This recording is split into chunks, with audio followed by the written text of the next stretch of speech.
بسم اللہ الرحمن الرحیم۔ السلام علیکم دوستو۔ ایک ایسی سرزمین کا تصور کریں جہاں قدیم برساتی جنگلات جدید فلک بوس عمارتوں سے ملتے ہیں۔ ملائیشیا میں خوش آمدید، ایک ایسا ملک جس کی کہانی صدیوں کی تجارت، تلاش اور ثقافتی تبادلوں سے بنی ہے۔ جزیرہ نما مالے پر حکمرانی کرنے والی طاقتور سلطنتوں سے لے کر پرتگالیوں، ڈچوں اور برطانویوں کے نوآبادیاتی اثرات تک، ملائیشیا کی تاریخ ایک دلچسپ سفر ہے۔ یہ لچک، اتحاد اور تبدیلی کی کہانی ہے۔ ترقی یافتہ اسلامی ممالک میں سے ایک ملک ملائیشیا ہے، جو ایشیا کے جنوب مشرق میں واقع ہے۔ جیسے ہی اس سرزمین پر اسلام آیا، اس کے اطراف کے جزیروں جیسے انڈونیشیا، فلپائن اور تھائی لینڈ میں بھی پہنچا اور بڑی تیزی کے ساتھ وہاں کی عوام کے دلوں میں اتر گیا۔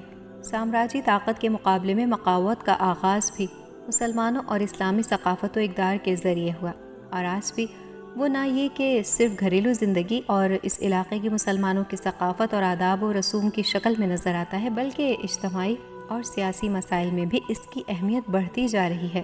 دیگر ادیان والے جیسے بدھسٹ، عیسائی اور ہندو وغیرہ بھی اس کی بالادستی کے قائل ہیں۔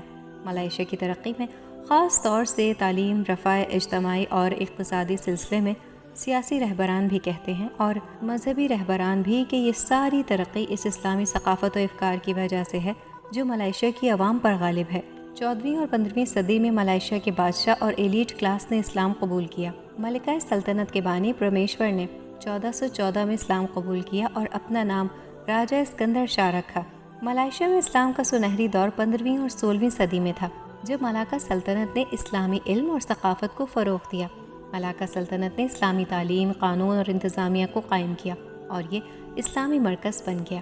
برطانوی نوآبادیاتی دور میں ملائیشیا میں اسلام کا اثر کم ہوا۔ اسلامی احیا تحریک نے 20ویں صدی میں اسلام کو پھر سے قائم کیا۔ آج کل ملائیشیا میں اسلام ایک اہم کردار ادا کرتا ہے۔ ملائیشیا کی 2 کروڑ کی آبادی میں 60% مسلمان ہیں۔ اس طرح وہاں کی اکثریت مسلمانوں کی ہے۔ ان سب پر اسلامی ثقافت غالب ہے جو مندرجہ ذیل صورتوں میں نظر آتی ہے۔ سب سے پہلے عورتوں میں اسلامی حجاب کی روایت، خواہ وہ ملایوں ہوں یا دیگر اقوام کی عورت ہو، اگر وہ مسلمان ہے تو اسلامی حجاب کی رعایت کرتی ہے۔ یہاں کی عورتیں بہت سادہ لباس پہنتی ہیں اور زیور وغیرہ پہننے میں قناعت سے کام لیتی ہیں، حتیٰ کہ وہ افراد جو سیاسی اور علمی فعالیت انجام دیتے ہیں، ماہ رمضان میں اذان کی آواز سنتے ہی اپنے نوکروں کے ساتھ بہت ہی سادہ غذا سے افطار کرتے ہیں۔ شادی بیاہ، بچے کی ولادت، طلاق اور مرنے کے وقت اسلامی تعلیمات پر عمل کیا جاتا ہے۔ ان مواقعوں پر اسلامی تعلیمات سے ہٹ کر کسی اور چیز کا وہاں تصور نہیں کیا جاتا۔ مختلف طبقوں میں ممتاز علماء دین، مذہبی معلمین اور حجاج کا مقام و مرتبہ یہاں کے عوام کی دینداری کی علامت ہے۔ ذرائع ابلاغ نے جب استعماری دور کے ملائیشین مسلمانوں کا جائزہ لیا تو لکھا، دیہات کے علماء اسلام کے حقیقی نمائندے تھے۔ وہ اچھے کام پر نظر رکھتے تھے، اسلامی علوم کی تدریس کرتے تھے، مراسم ازدواج و مرگ کی نظارت کرتے تھے، جھگڑوں کا فیصلہ کرتے تھے، بیماریوں کا علاج کرتے تھے، بیت المال کی حفاظت اور اسلامی ٹیکس کی جمع آوری کرتے تھے۔ شادی بیاہ کے موقع پر سارے علماء اور ثروت مندوں کی پشت پناہی کی وجہ سے ان کا اثر و رسوخ بڑھ جاتا تھا۔ وہ حکومت کی زیر نظر کام نہیں کرتے تھے، بلکہ اپنی شرعی ذمہ داری ادا کرتے تھے۔ وہ شافعی مکتب فقیہ سے وابستہ اور صوفی سلسلے سے مربوط تھے۔ سارے مسلمانوں کے بارے میں ملائیشیاؤں کا حساس ہونا ان کے دلوں میں نفوذ اسلام کی علامت ہے۔ مسلمانوں کے بارے میں کسی سے بھی اس ملک نے سمجھوتا نہیں کیا، بلکہ ہمیشہ یہ کہا، اسلامی ممالک اپنے اختلاف کو دور کریں اور متحد ہو کر دنیا اسلام کی مشکلات کو دور کریں۔ ان آخری دہائیوں میں مختلف مقامات پر مسلمان جن مشکلات سے دوچار ہوئے، جیسے بالکان، بوسنیا ہرزیگوئن میں مسلمانوں کا قتل عام اور فلسطینیوں پر ہوئے مظالم، اس سلسلے میں ملائیشیا نے بہت فعال اور دل سوزانہ رویہ اختیار کیا، جس کی وجہ سے بعض مغربی ممالک نے اپنا رد عمل دکھایا تھا۔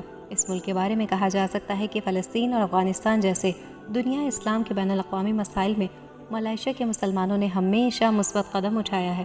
دوسری جگہوں کے مسلمانوں کی بنسبت ملائیشین اپنے مسلمان ہونے پر فخر کرتے ہیں۔ دوسری جگہوں کے مسلمانوں کی بنسبت ملائیشین اپنے مسلمان ہونے پر زیادہ فخر کرتے ہیں۔ وہ کردار کے اچھے اور عزت و آبرو کے ساتھ زندگی گزارتے ہیں، مذہبی گرو صلح و صفا کے ساتھ رہتے ہیں۔ ملائیشیا میں مسلمان ہونا افتخار اور عزت نفس کا باعث ہے۔ دوستو، آپ کو بتائیں کہ ملائیشیا میں دین و مذہب ایک خاص اہمیت کا حامل ہے۔ وہاں کی مذہبی تحریکیں جنبش دعوت میں خلاصہ ہوتی ہیں۔ اس تحریک کا ہدف غیر مسلمانوں کے درمیان صرف اسلام کی تبلیغ کرنا نہیں ہے، بلکہ ان کی کوشش ہوتی ہے کہ اختلافی موضوعات کو ختم کر کے مسلمانوں کے درمیان اتحاد و ہمبستگی پیدا کریں۔ ایک چھوٹا سا شدت پسند گروہ بھی ہے جو غیر مسلم، خاص طور پر ہندوؤں کی عبادت گاہوں اور پولیس چوکیوں پر حملہ کرتا ہے، مگر ان کی کوئی گنتی نہیں ہے اور نہ ہی لوگوں کے درمیان ان کی کوئی اہمیت ہے۔ ملائیشیا کے آئین کے مطابق یہاں کا رسمی دین اسلام ہے، لیکن عوام انتخابی دین اور مراسم دینی کے انجام دینے میں آزاد ہیں، حتیٰ کہ دیگر مذاہب کے افراد کو اپنے ہم مذہب کے درمیان تبلیغ کرنے کی اجازت ہے۔ بادشاہ، وزیر اعظم اور صوبوں کا حکمراں مسلمان ہی ہوگا، لیکن ضروری نہیں ہے کہ کیبنٹ میں سب کے سب مسلمان ہوں، غیر مسلم بھی اس میں رہ سکتا ہے۔ صوبوں کا حاکم مذہبی رہبر کی حیثیت رکھتا ہے۔ بادشاہ اور مذہبی پیشوا صوبوں کے حاکموں میں سے ایک کے بعد دیگر انتخاب ہوتے ہیں۔ ملائیشیا کی حکومت نے ملک کی حفاظت اور مذہبی اختلاف کو دور کرنے کے لیے شورائے ملی اسلامی اور فتویٰ کمیٹی جیسے مختلف ادارے بنائے ہیں جو مسلمانوں کی فعالیت کی نگرانی کرتے ہیں۔ اس طرح مذہبی امور کو حکومت کے ساتھ ہم آہنگ کرتے ہیں اور دینی کتابیں اور مذہبی فتوے مساجد کی فعالیت اور دینی مدارس کو اپنے زیر نظر رکھتے ہیں۔ ثقافتی مسائل میں ملائیشیا کی حکومت کی یہ سیاست رہتی ہے کہ اس بات کو ثابت کرے کہ اسلام نفع بخش دین اور جمہوریت سے سازگار ہے۔ اس طرح قوت اسلامی غیر مسلمانوں کے ساتھ اچھا سلوک، صداقت، امانت داری، نظم و ضبط، اتحاد و ہم آہنگی، نظافت و پاکیزگی اور بزرگوں کا احترام جیسے بعض اسلامی اقدار کی اشاعت معاشرے حتیٰ کہ غیر مسلمانوں کے لیے مفید ہے۔ اسی لیے ملائیشیا کی حکومت شدت پسند نظریے کی مخالف ہے اور اس کو اسلام کے جمہوری نظام کے مغایر سمجھتی ہے۔ ملائیشیا کی رسمی زبان مالایو یا ہاسا مالیزیا ہے۔ پورے ملک میں یہی زبان بولی جاتی ہے۔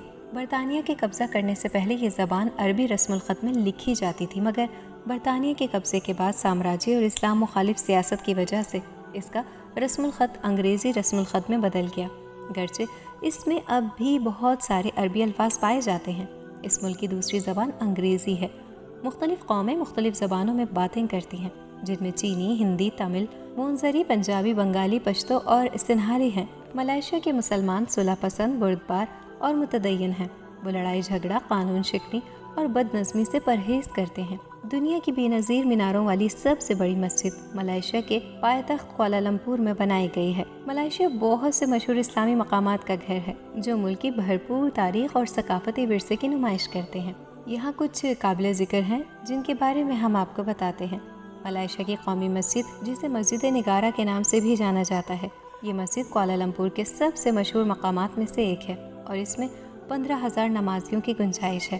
پوتھرا مسجد پترا جایا میں واقع یہ مسجد اپنے شاندار فن تعمیر اور خوبصورت ماحول کے لیے مشہور ہے، جس کی وجہ سے یہ سیاحوں اور مقامی لوگوں کے لیے ایک مقبول مقام ہے۔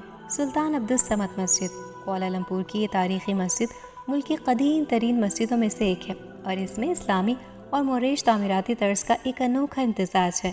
مسجد جمی کے سلطان عبدالصمد کوالالمپور کی ایک اور تاریخی مسجد، یہ گومپک اور کلونگ ندیوں کے سنگم پر اپنے خوبصورت فن تعمیر اور اسٹریٹجک مقامات کے لیے مشہور ہے۔